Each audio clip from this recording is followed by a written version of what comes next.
మాకు తెలిసిన వాళ్ళ అబ్బాయి ఒక అబ్బాయి అమెరికా వెళ్ళాడు. అయితే ఇలాగే ఏదో మాట్లాడుకుంటూ తల్లిదండ్రులు అడిగితే ఇప్పుడు పిల్లల్ని అమెరికా పంపించామనంటే మళ్ళీ వాళ్ళకి పెళ్లి చేసేటప్పుడు ఆ స్థాయికి తగ్గ సంబంధం చూసి పెళ్లిళ్ళు చేయాలి కదా.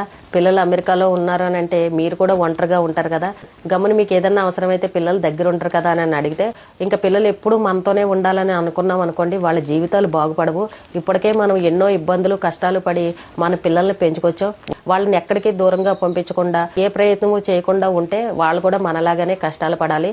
మా దగ్గర డబ్బులు లేకపోయినా సరే మా అబ్బాయికి అప్పులు చేసి అమెరికాకు పంపించాం.